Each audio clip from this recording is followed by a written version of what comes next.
And we are live. Good afternoon, everyone. Welcome to A Bookish Moment. I'm Sarah Burr. And I'm J.C. Kenney. And folks, it's just the two of us, your favorite podcast, webcast hosts in the history of the universe, hanging out with you this afternoon. You've been waiting for this, even if you didn't realize you needed this in your life. So you're going to give it to you. We're going to give it to you whether you want it or not. So, Sarah, I think it's time to get bookish. I agree. And now I've got just the two of us stuck in my head. Oh, man. Yeah. So it's going to be a fun time. You guys, we're getting very close to our season finale. So you can tell that both JC and I've got like the end of school, like jitters spirit thing going on right now. So I am very much looking forward to a little bit of a respite over the summer. But there's going to be plenty of bookish things happening along the way. One of which is celebrating the re-release of JC's very first novel, which is called Fallen Star. It is so beautiful and moving, and just hearing about how this book affected your life, JC, like the foreword just like makes me cry every time like I open up the book because it's just like it's so like it's so emotional and so revealing and vulnerable, but the story is one of joy and love and light, and it is EJ is just like, what a nice guy. And I am really excited to be able to dive in and talk about, where this book kind of came from, because you talk about how like you were at work and it was just kind of like rolling around in the back of your head, and that it saved your life, and like hearing your journey. I think our viewers are going to really enjoy it. And we've got everybody chiming in the chat already. We've got Regina saying good afternoon, happy baby Friday. Yes, Regina, That's right. Indeed. We have Farmhouse Reader saying hi, guys. We've got Mark Baker joining us saying hello. We have DHB saying, sorry, it's Thursday. Oh, I know what that means. Sorry, sorry, honey, it's Thursday.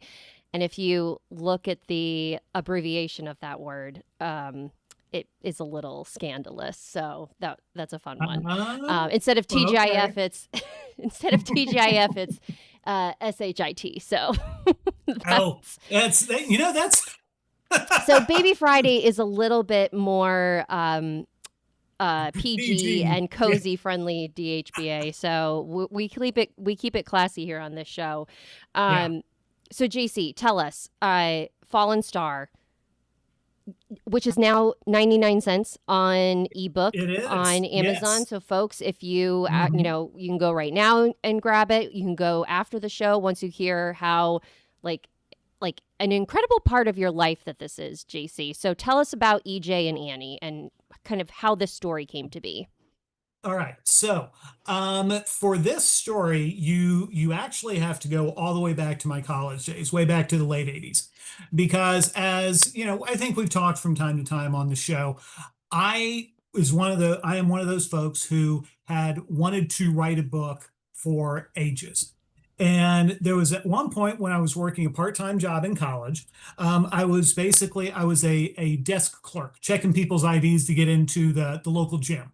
And so a lot of times I'm just sitting there with nothing to do. So I started writing this story. And it was a story about a guy who meets a girl, and they go on this cross-country adventure. And I got 20 or 30 pages of handwritten story done. And then life got in the way and I completely forgot about it.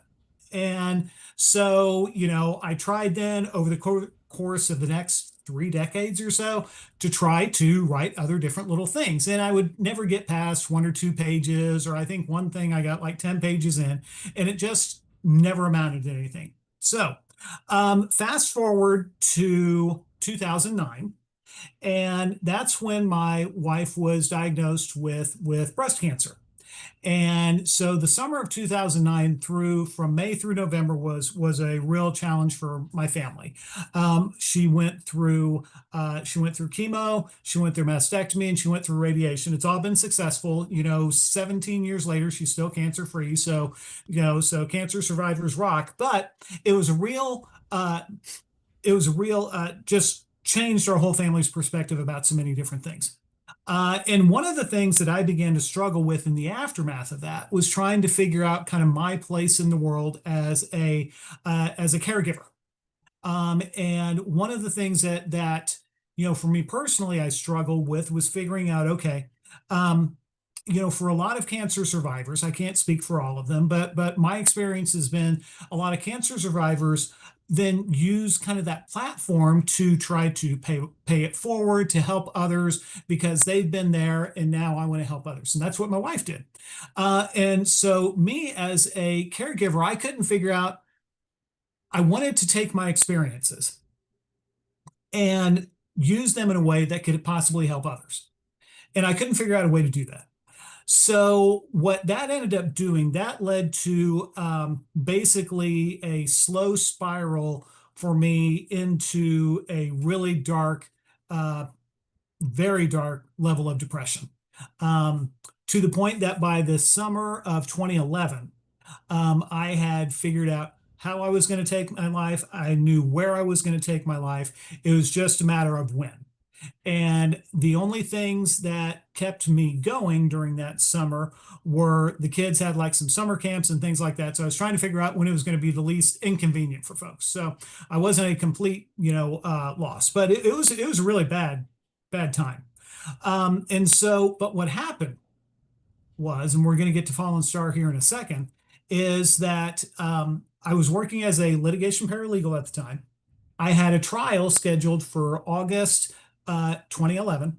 Fortunately, I was still in a good enough frame of mind that I could still work. But that trial got canceled. It got settled, which was okay. But it left me with a ton of time on my hands at work.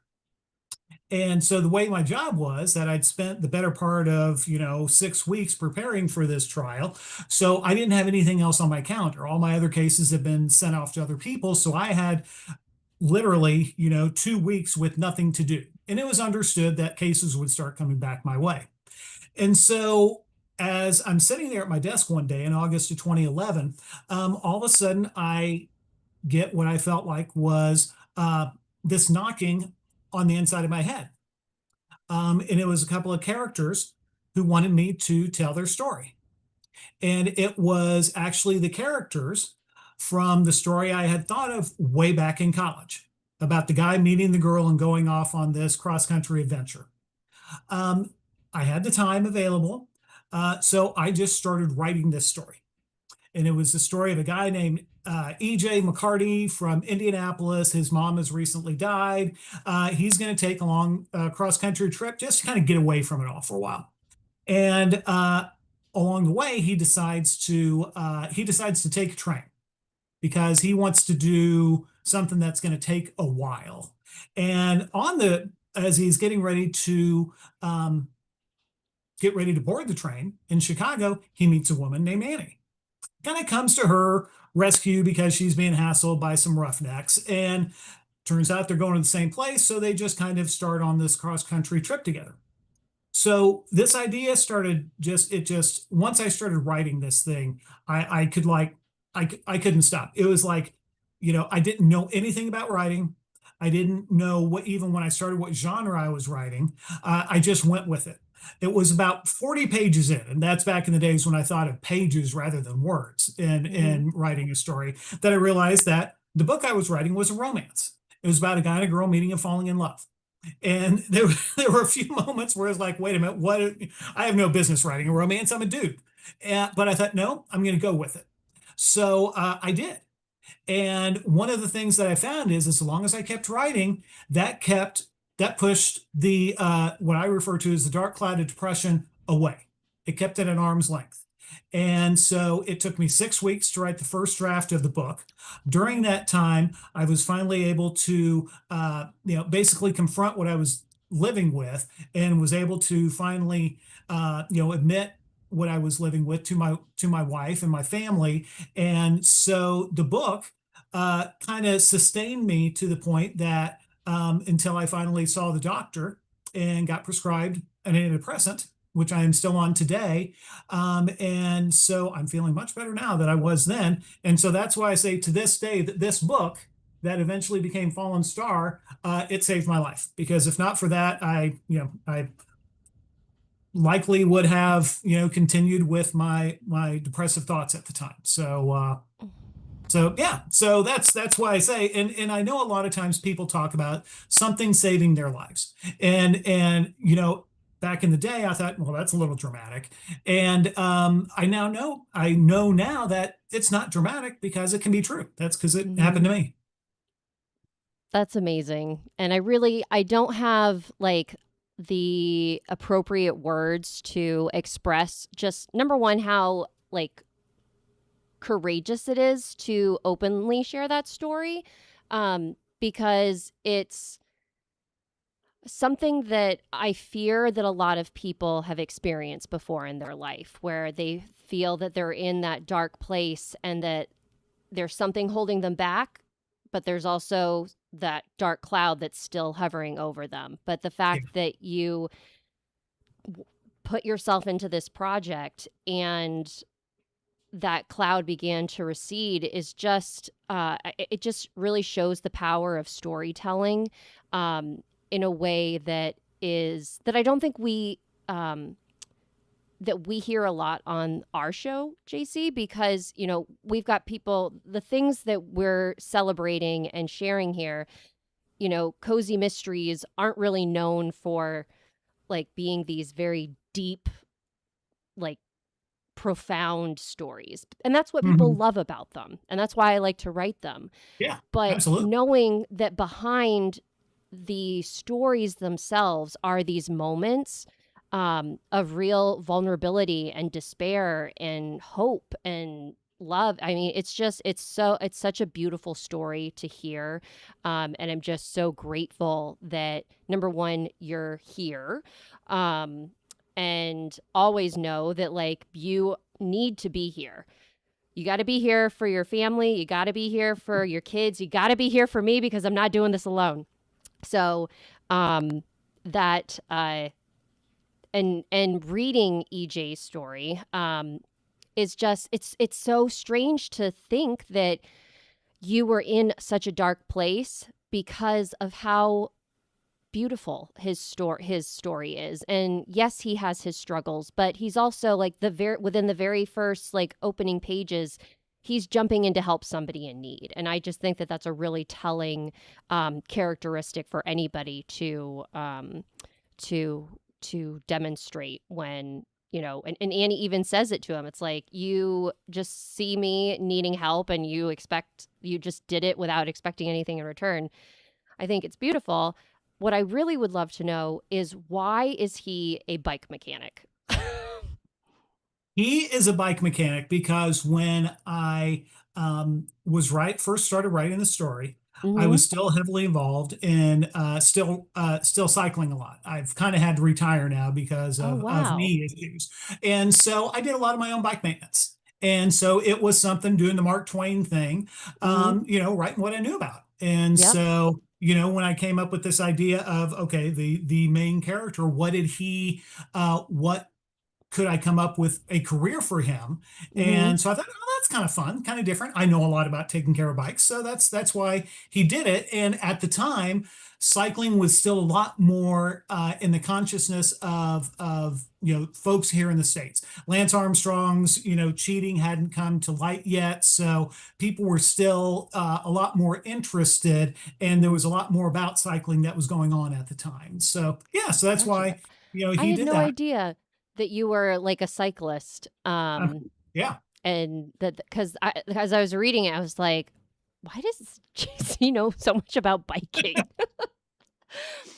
Well, when you get to Before be we 60 had years old, you've got a lot of years to try out different things. So I all I can think of, this was written before like bike. I don't know about. the bikers in Indianapolis, but people who bike in our area, and also while we were in London, like the Mhm. bikers think they own the road, and it's like if you're a pedestrian, get out of their way. If you're a car, get out of their way. I'm just like, oh my gosh, they have such like a different perception of power and confidence or Yeah, something that's like I yeah, don't have that. yeah. And I thought that that was very, very funny that I was like, oh, I got to learn something new about you. Yeah, Um, there you go. and this isn't a one off. This is part of a trilogy. That's correct. Yes. And also, I want to say, folks, that like Sarah said, this is on sale for 99 cents. The cover was designed and created by my brilliant partner in crime, Sarah E. Burr. So That's if you like the neat. cover, and you should, no, you should love the cover, that's because Sarah did it for me. But yeah, and so yeah, there are two more books. There's Lucky Star and Wish Upon a Star. I am working on getting those ready to go ahead and get those republished. Sarah did the covers on those two also. So there's a real lovely theme going on there through all three of the covers and the stories. So yeah, the book is not for everybody. I'll admit it's a traditional, it's a sweet romance, got a lot of sports in it, but it's written from the perspective of the male, which is very, very unusual in the romance genre. Mhm. And so, but I think also a lot of folks that have read it said they appreciated that, especially romance fans, because it's something they hadn't had the opportunity to experience the story just from the dude's head. Yeah. So there you go. Yeah. So, and just a quick aside, because then we need to start talking about something else that's coming out very soon, I believe, Oh yes. from you. Yeah. Is that, one of the things about this was originally supposed to be a one-off. I hadn't planned on books 2 and 3, and I couldn't figure out how to write the ending. I was there. It's like, okay, what do I have to do? Swear to God. And this is, again, another, fate, whatever, kismet. My wife and I, we were at the Indie Irish Fest in September of 2011, and local radio station back then they would give away CDs of a compilation of music that they played on their radio stations. We picked one up on our way out. Ingrid Michaelson's "Maybe" is on an acoustic version of that song is on the disc. I start listening to that song, and boom, the ending just came to me. Oh Like it was wow. just, oh my God, I know what I'm going to do. And that also provided me the opening for the next two books. Or it probably provided me the idea for the next two books. So I was a fan of Ingrid beforehand, been an even bigger Ingrid fan, because of that moment of inspiration. Book two is kind of a Lucky Star, is kind of dedicated around Brandy Carlisle's song "The Story." And Oh my god, I then love that song so much. oh yeah, yeah. And then the third book, "Wish Upon a Star," is there's a song by one Eskimo that's called "Amazing." That is a big part. And then for what it's worth, I'm going to give you a little hint. Annie, the character, has an alter ego named Cassandra Lawrence. And my idea of Cassandra comes from The Amazing Grace Potter. So I've got all these amazing singer-songwriters who were some of the most amazing inspiration for me as I wrote these books. I love how music is so woven into all of your stories. Like it's so I think it's just such a beautiful way to like convey cuz like for me it's like I usually write about like pop culture references and Mhm. like, Yeah. whatever like whatever funny things are on the internet that people are laughing Mhm. about. But I don't know, I feel like music is such like a timeless way to both root somebody in a moment but also like convey like this timeless point of view or experience or what have you. Yeah. Um so I want to say we have Farmhouse Reader saying, congratulations, JC. And yes, you can order a hard copy on Amazon.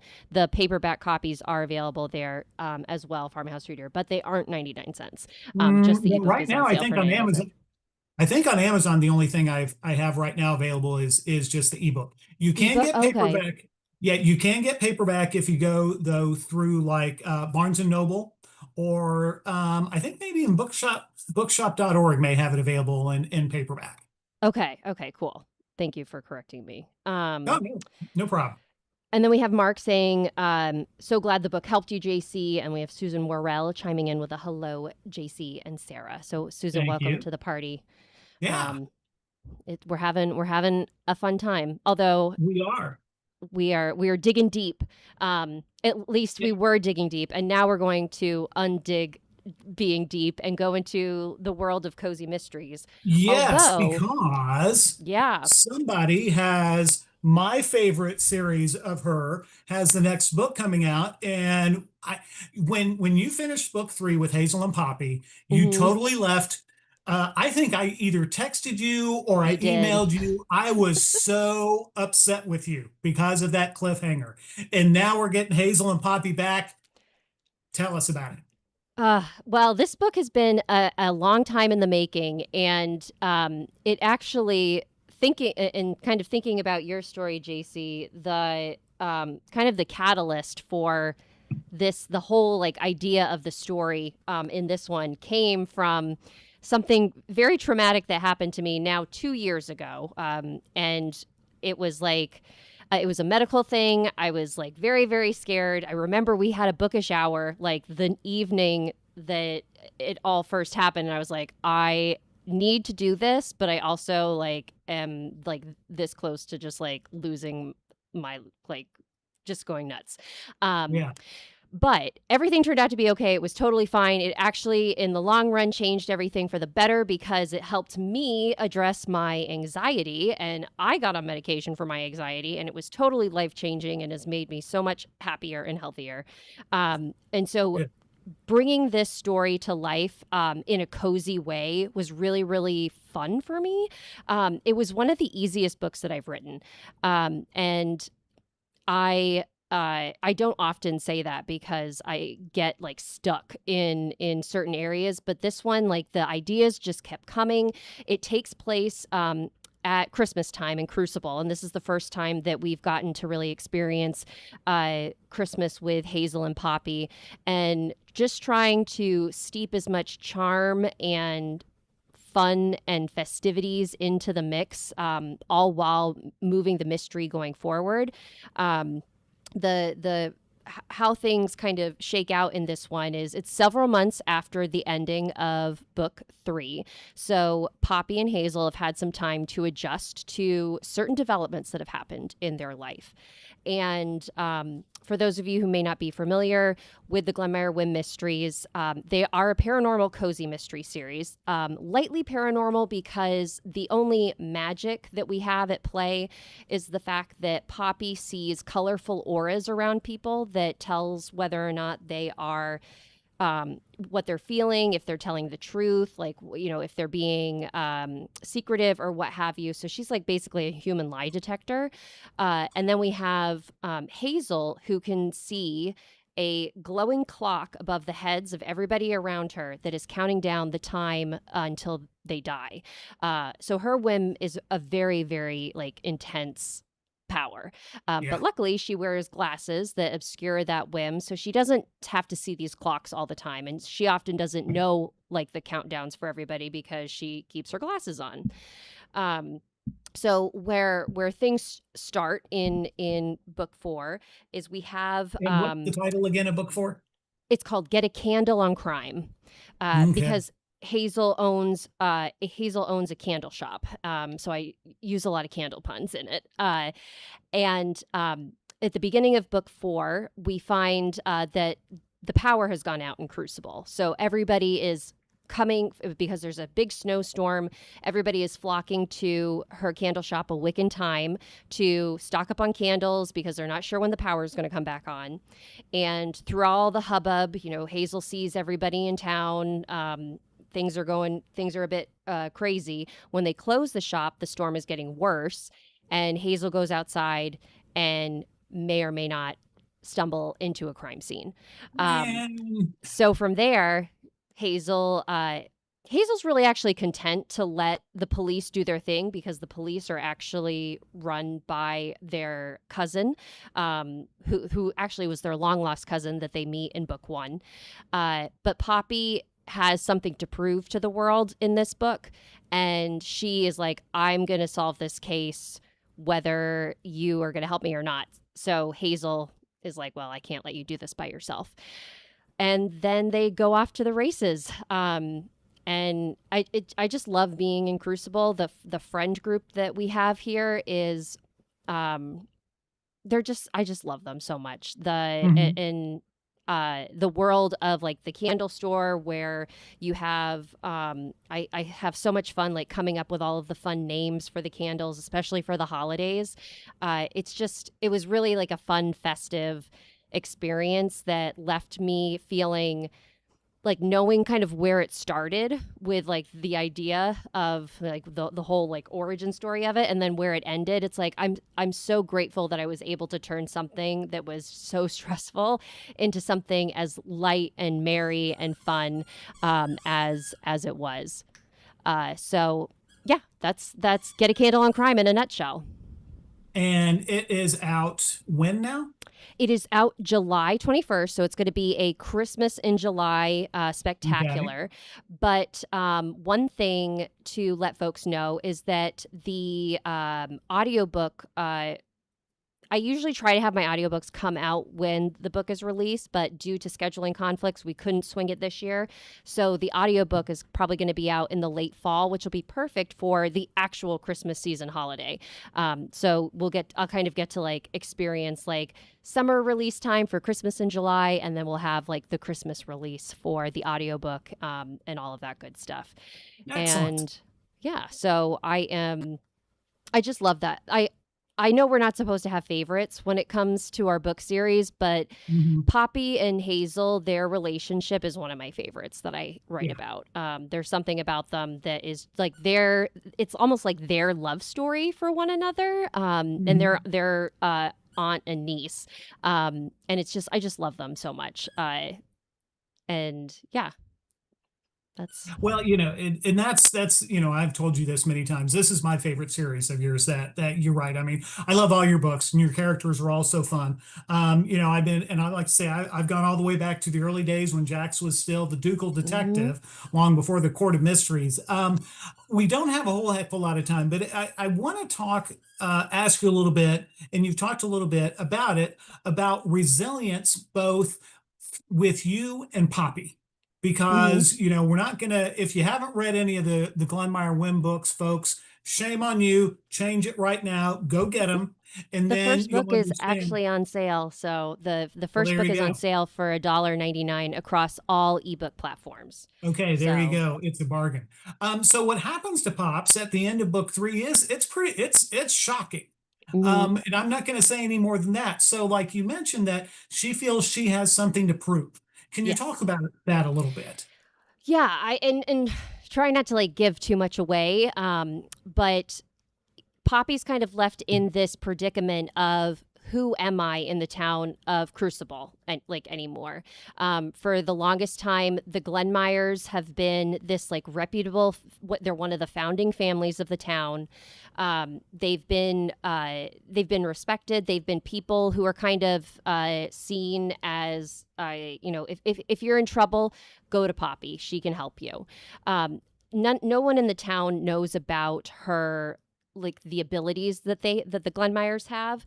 There are some like over the course of the history of the Glenmeyers, and that's always really fun to like play with their lore a little bit. Yeah. That the Glenmeyers themselves, like people have suspected, like why does this guy like always know when there's like a storm coming, or why does this person like always know what the numbers are going to be in the lottery and things like that, because their whims are very like they're very specific powers that they all have.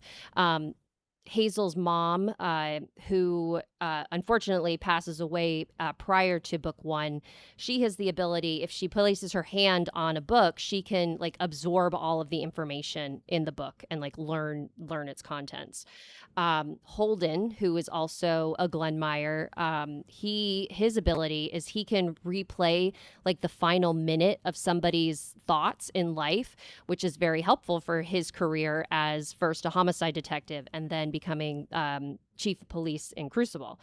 So for Poppy, her these powers are pretty much an identity for the Glenmeyers. And when she runs into some issues with hers, we'll just say that, when she runs into some issues with her whim, she begins to question her worth. And Hazel really has to step up and take care of her when, for the longest time, Poppy has been the one taking care of Hazel. Yeah. So I think that sums it up Yeah. pretty well. Yeah. Yeah. Awesome. I can't wait to read it. It's going to be so much fun getting back to Crucible and yeah. So there we go. I am very much looking forward to it being out in the world. I wanted it to come out at Christmas time, but I also was like, I want to get this out to folks because I know that readers are wanting it. So I'm hopeful that like the Christmas in July spirit will be fun for people to experience. And I'll let folks know when it's available for ARC review on Booksprout. I'm hoping to have that in like the first week of July. So if you are an ARC reader or interested in reading and reviewing, it'll be available on Booksprout, and you can sign up for my newsletter to get information about that. And But I didn't check, but is it available for pre-order? it is available for pre-order. It's Okay. available for ebook pre-order across all platforms. Okay. And the paperback is going to probably be available for pre-order a couple weeks beforehand, just to make sure that like all of the like system stuff on the publishing end are aligned. So Yeah. pre-order on ebook, and it is available for $3.99 on ebook. Once the book is live, it will be going up to $4.99, so you could get it for $1 off if you pre-order now. There you go, folks. Doesn't get any better than a nice book deal. Exactly. Or talking with you. This was lovely, JC. Yeah. And of course, it went by way too quickly. I feel like we should do this more often during Yeah. our like regular season, Mhm. which we are already gearing up for, guys. I think we're already booked into January of next year. Yeah. So we've got a wonderful host of authors coming your way when we return in September. And we've got 2 more shows for you before we round out our season. On Tuesday, we are going to have Melinda Mullet join us. She's actually going to be talking, instead about her book, she's going to be talking about her brand new podcast that she is producing with a couple other authors, where they create and read cozy mystery stories that are bedtime stories. So you can listen to it as you go to sleep. And I've actually listened to a couple of them as part of my nighttime routine, and it's super fun. So that'll be a really cool like thing to talk about, because I don't think we've really had anybody on the show talk about podcasting like that before. And then last but certainly not least, we have our season finale next Thursday, 4 p.m. We are going to have kind of an open house for some special guests who will be joining us throughout that 30 minutes. They will be popping in to share what they have been working on, what's new for them, what book they would recommend reading from their collection for the summer, and just like a nice general send off for everybody. So we hope that you'll join us and have some more fun. Yeah. JC, So, any folks, parting words? yeah, I just want to say, folks, it's been great hanging with y'all. So through this 5-6 year journey, thanks for hanging out with Sarah and I. Thank you for being supporters of both this venture, who I will say again, Sarah does 99% of the work, and thank you for read books. Take care of take care of each other, take care of yourselves, speak out against injustice, and keep hope alive. Sarah? I think that is very, very wise words. I would just add, make sure that you're registered to vote, that you know when you're supposed to be voting, that you know where your polling place is, all of that good stuff. Happy Pride Month to our viewers. My t-shirt today says, "The future is inclusive," which Yeah. I have. And JC, I see that you've got a wonderful Yeah, rainbow peace sign definitely. on your shirt as well. So Yeah. we are here, we're here to bring you some lightness and some fun, but we also really just want the world to be a better place for everybody, so that we all can just sit back and relax and read books and be happy. Yes. Because That would be lovely, wouldn't it? Yeah. Thank you all for joining us here live. We appreciate you. Make sure to like and subscribe to our channel if you haven't already. We are slowly inching our way up to that 1,000 subscriber mark. We would love to hit it by the end of the year. So if you can help us out, we'd very much appreciate it. And as always, have a wonderful rest of your day, folks, and stay bookish. Bye, everybody.